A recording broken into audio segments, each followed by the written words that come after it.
ক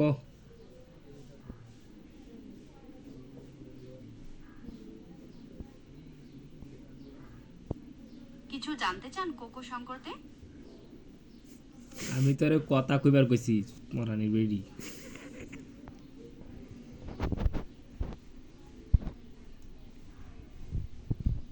বুঝলাম না তোর কি পেট নামনি হইছে কথা এরম ধীরে ধীরে কষ্টের লিগা কইছি তোর তাড়াতাড়ি কথা কইবার লিগা যেটা জিকাই তাড়াতাড়ি কইবে।